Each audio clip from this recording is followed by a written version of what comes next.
You can just tell that this book was written to readers, for readers, by readers, and I could not read it fast enough, nor recommend it fast enough to you.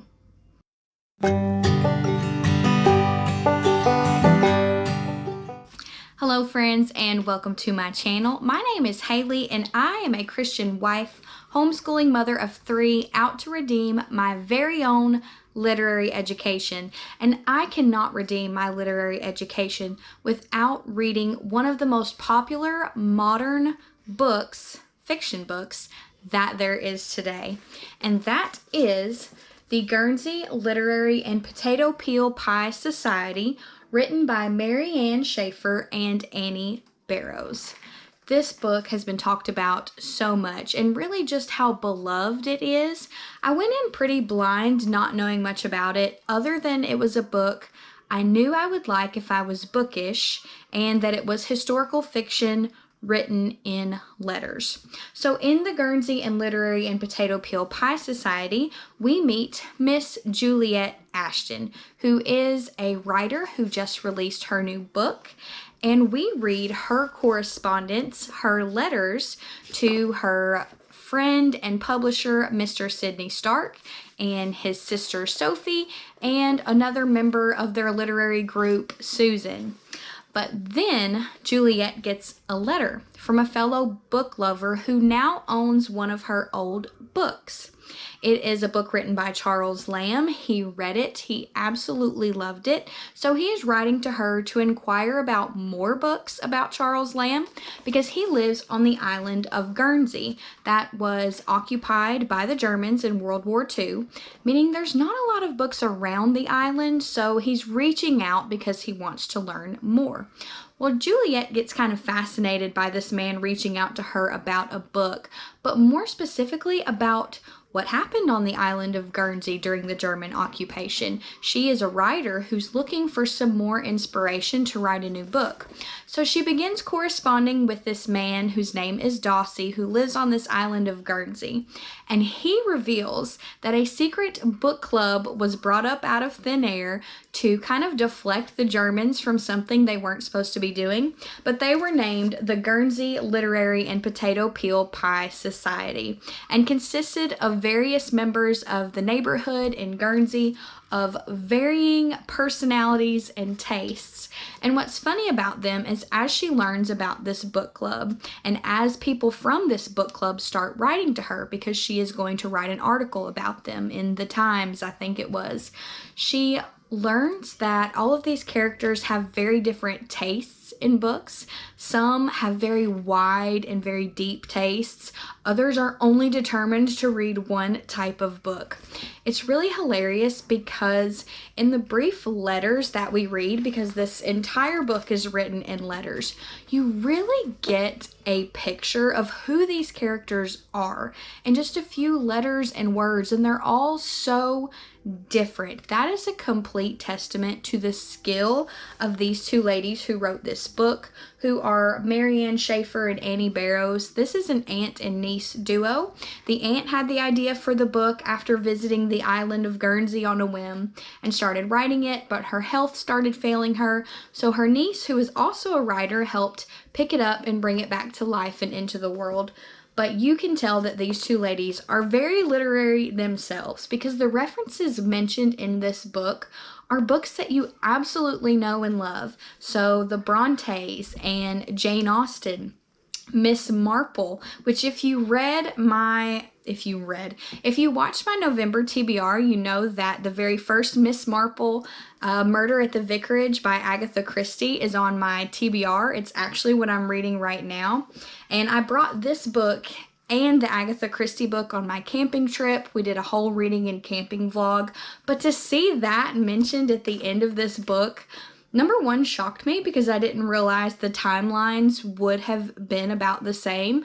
Yes, a character who would have been post World War II could have been reading Agatha Christie, and it's something that my brain just doesn't always connect well with history timelines. But the fact that it was up next on my TBR was really great. And then also a lot of very, I would say, academic literary references, and you learn a bit about books. So Dawsey and Juliet connect over their love of Charles Lamb, and you get to learn a little bit more history of Charles Lamb and his sister Mary Lamb. And I actually think I have one of their books right up here. Yes, Tales from Shakespeare, Charles and Mary Lamb. I did not know that they were brother and sister duo. I thought that they were husband and wife. But you learn a pretty shocking history about them in this that's also really touching. And that's something I loved about this book. This book was incredibly delightful and cozy and touching and witty, and yet it dealt with very serious topics like the German occupation. And I love the way it handled it because it didn't shy away from things that actually happened that were totally horrific during the German occupation, but it also shed some light and perspective on what it was really like. The Germans had occupied the island of Guernsey, I think, for 5 years. And while you think the whole time they are all just terrible, horrible people, there are these moments of just humanness that comes through even them. For example, there was a point where this whole island was starving during the war, and when the Germans were going down the road with a truck full of potatoes and little starving Guernsey Island children were rushing after the trucks, they would toss potatoes to them to the side, but still looking forward, because they would have been in trouble if they'd done that. But so it showed some of that side too, which, number one, I didn't expect or never really thought of. But it's true, things aren't always as black and white as we think they are. People can change their minds. People can have a heart. People can see the terrible things that are going on and turn around and do good instead. Now, it didn't always happen. Clearly, there was a lot of bad things that happened too. But I love the way this book dealt with that. This is one of the best books I've read in a really long time. I took this camping with us, and originally I was going to read one page from this and one page from the first Miss Marple book by Agatha Christie, and then just pick whichever I wanted. I picked this one up and I couldn't put it down, and I just read through it almost the whole vacation and fell in love. There are so many quotes in here that only a book lover and a reader can really, really appreciate. I think one of my favorite things is a Guernsey Islander named Isola Pribby, who is this very quirky woman. There is this really overly religious, in a bad way, lady on the island of Guernsey that calls her a witch because she likes doing, herbal medicines and things like that. But she's not. She's just a really quirky and funny lady. But she has a quote that says, "Reading good books has ruined me for reading bad ones." And that could not be more true. I am what you would say in my classics era right now. So I'm reading a ton of classic books. And when I try to go back and read books written in modern times, they just fall so flat to me. They're just not as deep or as good. The characters aren't developed. And I don't know what it is, but in modern times, reading about people on their cell phones and emails and texting and social media, it's not the same as letters. It's just not. This is a completely different experience, a completely different feel and atmosphere. And this book absolutely captured that. This is one of those books that it's so good that it's going to ruin me for reading bad ones. It's going to be hard to find another one that tops this for a while. It does also have a romantic aspect that I didn't expect and didn't necessarily turn out how I thought it would. I won't say a ton about that because I don't want to spoil it for you, but that was kind of a neat add-on. It wasn't the main point of this book, but it was a really great and delightful part of the story that I really enjoyed. And I loved the heroine, the main character, Juliet Ashton. She's incredibly clever and witty. The writing in this book is so humorous. I could not stop laughing. But she's also pretty quirky and unsure of herself, and I love that. I love a quirky heroine. I love a bookish heroine, and she nailed it. She's one of my favorite characters. And then all of the Guernsey Islanders I have such a heart for. Isola Pribby is my absolute favorite. So if you've read the book, I would love to know who your favorite Guernsey Islander is. And if you haven't, I can't wait for you to meet her because I laughed so hard in her character. But this is one of my favorite books ever. But I do have a disclaimer before you read it, especially if you're a Christian, because I am also a Christian, and I knew that going into this book, that this is a secular fiction work, so I wasn't exactly sure what type of content I would encounter, but I was willing to give it a try because it's so beloved.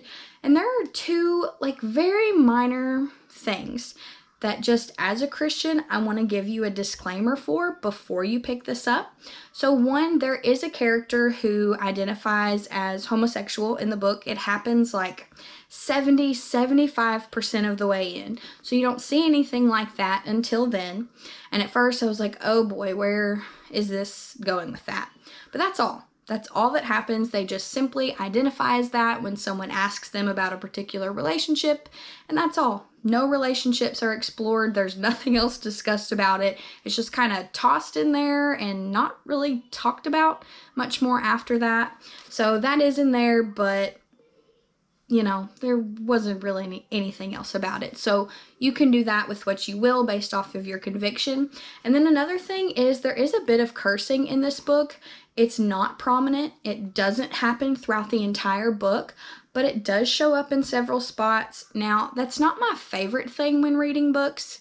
However, it does happen, and it does happen in real life. And what I didn't like was that it was the word GD. As a Christian, I have really big problems with that. But a character used it in an instance when they learned something really horrific. So I'm not saying it's okay, but I am saying that is a reaction that people have in real life. So just as a Christian, you need to know those things going into this book so you can decide whether this is for you or not to even pick it up. Now that's less than 2% of this entire book. I would encourage you to read this for the story and for all of the moving history aspects of this book. And it's just great. It's just really witty and clever. But you need to know those two things. And if at the beginning of the book you start to notice that they're speaking about faith and you're like, oh, I'm not really sure where this is gonna go. Because when they first start talking about faith, I thought, oh no, they're gonna start mocking Christians and start mocking faith and God, and I just don't want anything to do with that. So my guard went up a little bit, but the more I read, the more I realized it's about religious faith, overly religious, dominating, legalistic faith.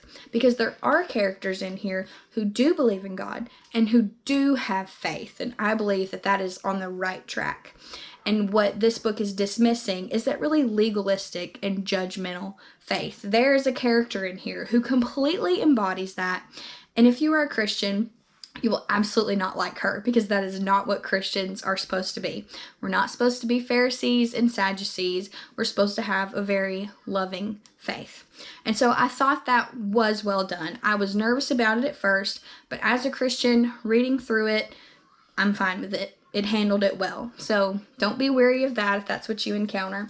But overall, I would highly recommend this book to absolutely anyone, especially a book lovers. And if you're watching this video, I know that you're a book lover.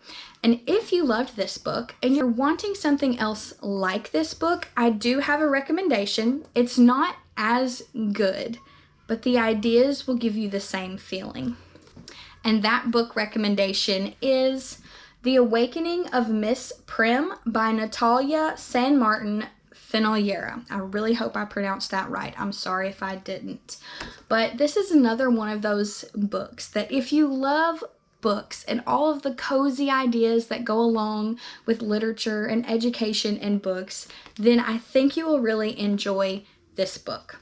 And in this book, we follow Miss Prim, who applies for a job in a town that basically separated itself from society and moved back in time. It's got a lot of book references, a lot of classical education references, books and tea and desserts and flowers and little small town meetings. It's very lovely. Now, this book is not as good as the Guernsey and Literary Potato Peel Pie Society because I felt like the characters fell a bit more flat. but the ideas in this book and the setting of this book are fantastic. So if you are a book lover, and especially if you are a book lover who is also a homeschool mom, because this deals a lot with the topic of education, you can read it even if you're not a homeschool mother. The main character in this book is not a homeschool mother, so you can still read it. But if you are a classical homeschool educator or a Charlotte Mason homeschool educator, I would highly, highly recommend The Awakening of Miss Prim. And that is all I have. If you have read the Guernsey Literary and Potato Peel Pie Society, please let me know in the comments below, or if you plan to read it, and also The Awakening of Miss Prim. Let me know what you think. I will see you guys next time. Happy reading!